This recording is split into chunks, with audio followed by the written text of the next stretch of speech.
చోటు చేసుకుంది. అఖిలకు ఓరుగంటి సాయి గౌడ్కు మధ్య 8 సంవత్సరాలుగా ప్రేమాయణం ఉంది. ప్రేమ పేరుతో అఖిల వెంట పడ్డాడు సాయి. ప్రేమించకపోతే చనిపోతాను అంటూ బెదిరించాడు. దీంతో సాయి ప్రేమను అంగీకరించింది అఖిల. పెద్దలను ఒప్పించి మరీ పెళ్లికి నిర్ణయం తీసుకుంది. ఈ మధ్య సాయి గౌడ్ తీరులో మార్పు వచ్చింది.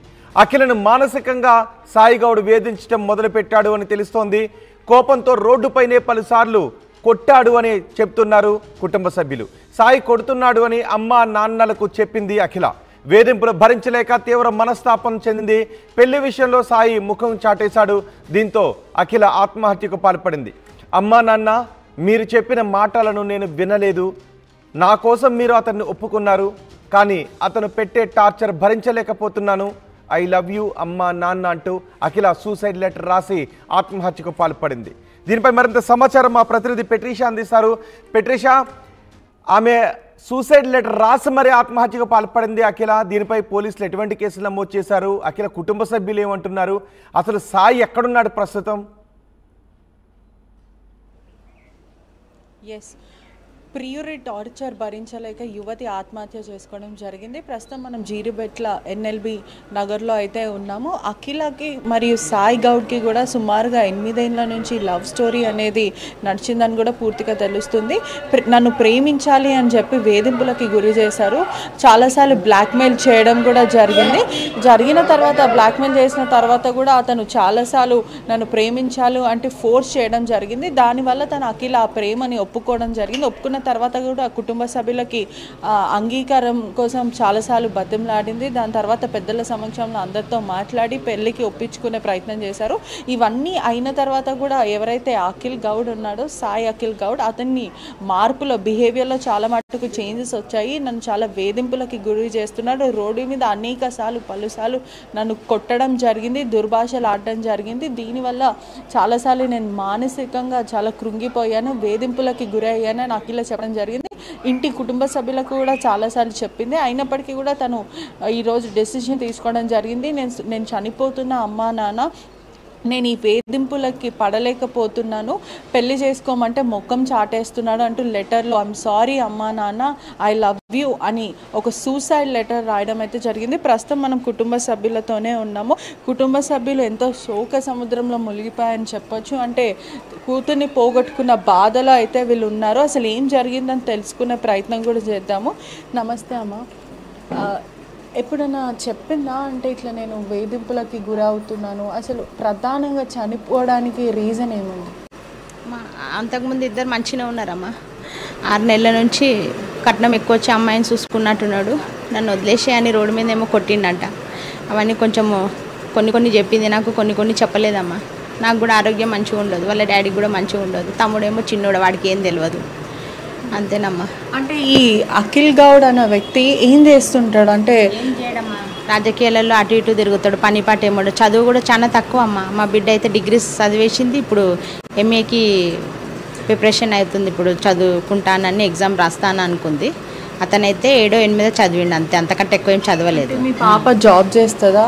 జాబ్ 1 సంవత్సరం 1 ఇయర్, పోయిన సంవత్సరం ఖాళీగా ఉంటే జాబ్ చేసుకుంది, పోయేసి వచ్చింది.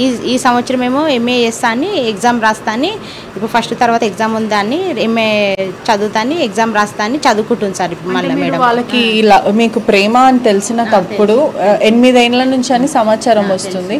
మీరు అందరు ఒప్పుకున్నారా? పెద్దల సమక్షంలో ఒప్పుకున్నారు? మేము ఓకే అనుకున్నాం, ఎందుకంటే అమ్మాయి కూడా చేసుకుంటా అన్నది, అబ్బాయి కూడా చేసుకుంటా అన్నది. మేమైతే మా సైడ్ నుంచి అయితే అంతా ఓకే. మేము సరే ఇష్టపడుతున్నారు ఇద్దరు, ఇవాళ రేపు జరుగుతున్నాయి ఓకే అని మేము అనుకో. కాకపోతే మా చదువు కంప్లీట్ కావాలి, అతనికి ఎట్లాగో చదువులేదు, ఈ అమ్మాయి అయినా చదవాలని నేను అనుకున్నామ్మా.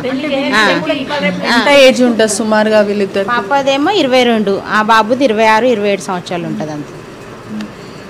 అంటే ఎందుకు ప్రధానంగా చనిపోవడానికి రీజన్ ఏముందంటే వేధింపులకు గురి చేశారా లేకపోతే? మేడం వేధింపులు ఇంకేం లేదు, అతని వల్లనే. మాకేం ప్రాబ్లమ్స్ లేవు మేడం, మేము అంతా మంచిగా ఉన్నాం, మాకేం ప్రాబ్లమ్స్ లేవు. అతనే కట్నం ఎక్కువ వస్తుందని ఆశ ఉన్న అమ్మాయిని చూసుకున్నట్టుండు, నువ్వు నన్ను వదిలేసాయని రోడ్డు మీద కొట్టిండు. అది సూసైడ్ నోట్లో రాసింది. మళ్ళీ ఇంకా ఏమేమి ఫోన్లో నాకు కూడా పెట్టిండు మేడం. నేను చనిపోతానని ఇవేవో స్క్రీన్ షాట్లు తీసి అవి ఇద్దరికి పెట్టిండు, పాపకి నాకు. అయితే అట్లా ఎందుకు పెడుతున్నావు, నీకేమైనా ప్రాబ్లం ఉంటే మమ్మీ డాడీకి చెప్పాలి, నాకెందుకు అట్లా పెడుతున్నావు, మీ మమ్మీ డాడీకి పెట్టు, నాకెందుకు పెడుతున్నావు, నేను చూపిస్తాను నేను అన్న. అది ఓపెన్ చేసినప్పుడే ఉంటుంది, మళ్ళీ తర్వాత ఎవరికైనా చూపిస్తా అంటే ఉండట్లేదు. అది అట్లా సెట్ చేసి పెట్టిండు అనమాట అతను నాకు పాపకు. మరి పాప దగ్గర స్క్రీన్ షాట్ తీసి పెట్టుకుంది, వన్ టైం సీన్ అనమాట. అది మళ్ళీ నేను తల్లిదండ్రికి చూపిస్తానేమో, మా భర్తకి చూపిస్తానేమో అనుకుంటే ఉండట్లేదు. అది మళ్ళీ నేను ప్రూఫ్ లేకుండా చేస్తుండీ. అంటే ఇప్పుడు ప్రేమిస్తున్నా అని చెప్పి అతనే వెంట పడ్డారు అని తెలుస్తుంది. దాని తర్వాత తను అంగీకరించింది. మరి అతనంతలో అతనే ప్రేమిస్తున్నా అని చెప్పి ఇప్పుడు ఎందుకంటే ఈ బిహేవియర్ లో చేంజెస్ ఎందుకు, ఆమె వేధింపులకు ఎందుకు? చుట్టాలు కొంచెం హై లెవెల్ ఉన్నారు, మేము తక్కువ ఉన్నాం మేడం. వాళ్ళ బాబాయిల కొడుకులకు మరి ఇచ్చిండొచ్చు, 70-80 లక్షలు ఇచ్చిరో, కోట్ల ఆస్తుందో, వాళ్ళ పొలాలకి ఇట్లా ఉన్నట్టునే మాకు తెలియదు మేడం. మాకు ఒక్క ఇల్లు తెలుసు, నాకు ఇంకేం తెలియదు. నేను ఏం అడగలేదు, నీకు ఎంత ఆస్తుందని కూడా నేను అడగలేదు. వాళ్ళ మమ్మీతో ఒక్కసారే మాట్లాడితే ఏమన్నది, నా కూతురు పెళ్ళి అయినాక మాట్లాడతామని మంచిగానే మాట్లాడింది వాళ్ళ మమ్మీ. సరే అని కూడా నేను కూడా వచ్చేసిన. ఈయనకి సరే చేద్దాం, ఇప్పుడు ఏజ్ అయిపోయినాక వాళ్ళ చెల్లి కూడా ఉంది, మనం అట్లా ఇల్లు అడగొద్దు అంటే సరే అన్నాడు. కాకపోతే మొన్న ఈ స్క్రీన్ షాట్లు అన్నీ పెట్టిన తర్వాత నేను మీ మమ్మీతో వచ్చి మాట్లాడతాను, నీకేమన్నా అప్పులు ఉంటే మీ మమ్మీకి చెప్పు, కట్టుకుంటుంది ఆమె. నాకెందుకు పెడుతుంటే నాకేం అప్పులు లేవు, నాకు టెన్షన్కి ఏం చేయాలో చేయడం అర్థం కాకపోతే నాకు చెప్పొద్దు, మీ మమ్మీ డాడీకి చెప్పాలి. మళ్ళీ ఇంకేమైనా నా వల్ల ప్రాబ్లం ఉందా అంటే నీ వల్ల నాకేం ప్రాబ్లం, నేను వద్దన్న నాకు చేసుకోవద్దని ఇట్లా నాకు ఎందుకు పెడుతున్నావు అని నేను అడిగిన మేడం. కాకపోతే అవి ఏవేవో చనిపోతా అని పాపకి నాకైతే పెట్టింది మేడం. పాప దగ్గర ఉండొచ్చు స్క్రీన్ షాట్ తెలివి చాలా ఉంది ఆమెకి, స్క్రీన్ షాట్ తీసి పెడుతుంది. నాకు ఈ ఫోన్లు స్క్రీన్ షాట్ తీయడము, ఇవన్నీ ఓపెన్ చేయడం అవన్నీ తెలియదు మేడం. ఫోన్ వస్తే మాట్లాడడం, చూసుకోవడం, అందులో ఏమైనా తెలియకపోతే ఆమెనే చూపిస్తుంది, అంతే తప్పించి ఇంకేం లేదు. అంటే రోడ్డు మీద కొట్టినప్పుడు మీకు చెప్పిందా ఇట్లా వేధింపులకు? రీసెంట్లీ మొన్న నోట్ ఉన్నది కదమ్మా, లెటర్ రాసి ఉంటేనే తెలుస్తున్నారు. అవన్నీ చూసే మేము కేసు పెట్టినామమ్మా, లేకుంటే మేము నార్మల్గా చేసేద్దాం అనుకున్నాము. ఆ నోటు ఆ డైరీ గిట్ట చూసినాక మేము కేసు పెట్టినాము. సూసైడ్ నోట్ లో కూడా ఏమని రాసింది చదవడం మాకు రాదు, మా తమ్ముడు తీసుకుండు, అది దగ్గర పెట్టుకుండు. లేరు మేడం వాళ్ళు.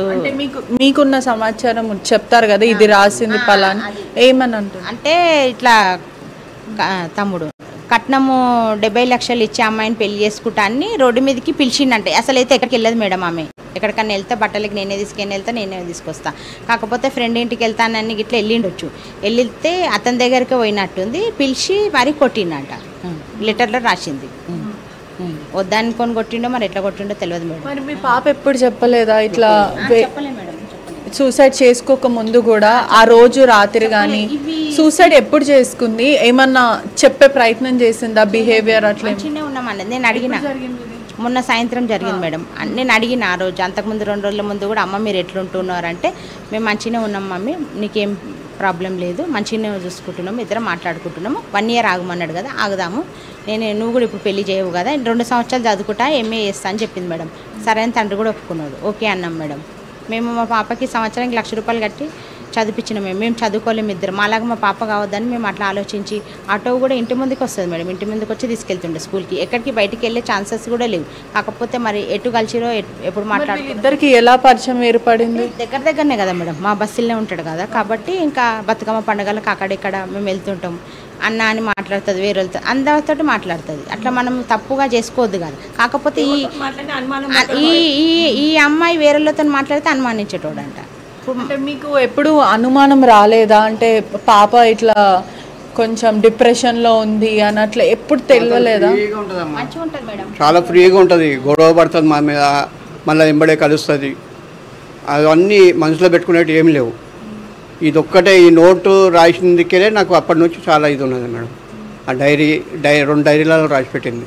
1 month నుంచి డైరీ రాస్తుందంట, 1 month నుంచి డైరీ రాస్తుంది.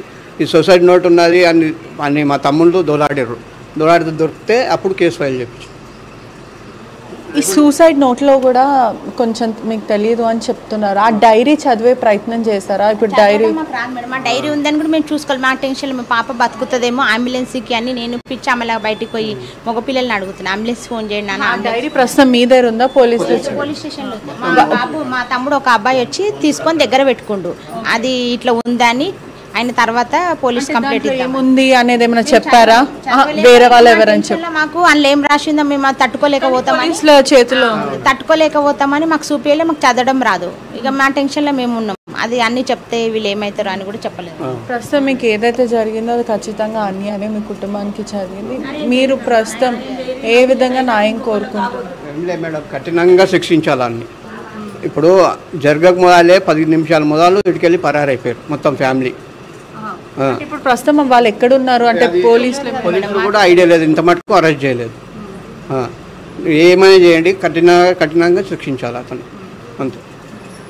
అంటే మా పాపకి ఇట్లా జరిగింది కదా, ఇంకో పాపకు కూడా అట్లా జరగదు.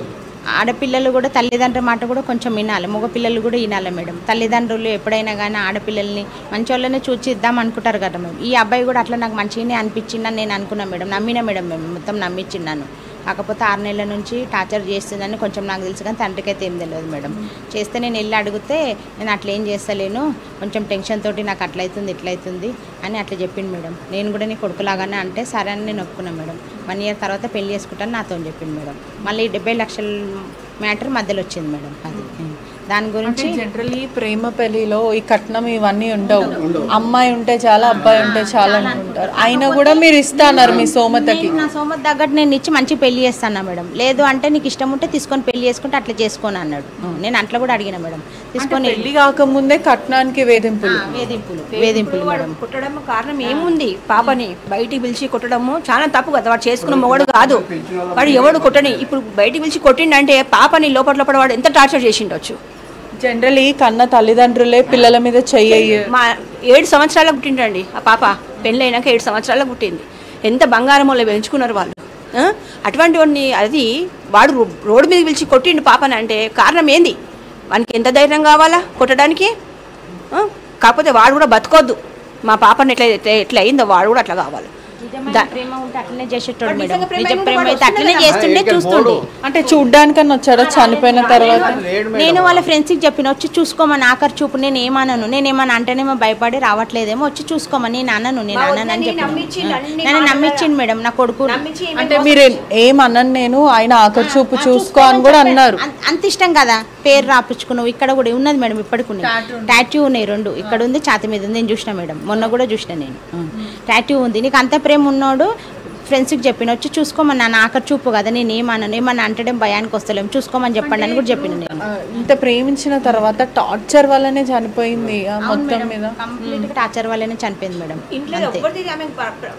చేసుకుంటుందని మేము మాకేం ప్రాబ్లం ఎంతో అంతా మాకు ఉంది మేడం. ఇప్పుడు ఆమెకి ఏం కావాలంటే అది మేము చేస్తాం, తక్కువ చూడం. మేము విషయంలో కూడా మేము కొంచెం జమ చేసి మా దగ్గర పెట్టుకున్నాం మేడం. పెళ్లి అయితే ఒకటేసారి కాదు కదా, కొంచెం జమ చేసి పెట్టుకున్నాం మేము. అంతే ఇస్తా అని అట్లా మొత్తం ఇవ్వకుంటే ఉండదు. ఎందుకంటే వేరే ఆయనకి మా చుట్టాలలో ఇచ్చినా కానీ నేను ఇస్తా కదా. చేసిపోయింది మమ్మల్ని అందరినీ. ఆడపిల్లలు అట్లా చెయ్యొద్దు, మగ పిల్లలు కూడా అట్లా చెయ్యొద్దు. నాకు 2 కొడుకులు, నాకు బిడ్డలు లేరని నా కోడలనే మంచిగా చూసుకుంటాను. చిన్నప్పటి 7 సంవత్సరాలకు పుట్టింది పిల్ల, పుట్టక పుట్టిందని మంది నోట్లో పెట్టినాం. వాడు కూడా చావాలి. ఇంకో పిల్ల కావద్దురా. మా అఖిల అయినట్టు, మా అఖిలకు అయినట్టు అన్యాయం ఇంకో అమ్మాయికి కావద్దు. చూస్తున్నారు కదా, కుటుంబ సభ్యులు ఎంతో ఆవేదన వ్యక్తం చేయడం అయితే జరుగుతుంది. మా బిడ్డకి జరిగినట్టు మరో ఇంట్లో ఇంకా ఎవరికి కూడా జరగద్దు, ప్రేమిస్తున్నా అని చెప్పి మోసం చేయడం అయితే జరిగింది. పూర్తిగా కూడా ఆమెను వేధింపులకి గురి చేశారు. గతంలో కూడా చాలాసార్లు రోడ్డు మీద కొట్టడం జరిగింది, చిత్రహింసలకు గురి చేశారు. అది ఆ డిప్రెషన్లో వెళ్ళిపోయి మానసికంగా తను కృంగిపోయి ఆత్మహత్య చేసుకోవడం అయితే జరిగింది. మమ్మల్ని ఒంటరిగా వదిలేసి వెళ్ళిపోయింది.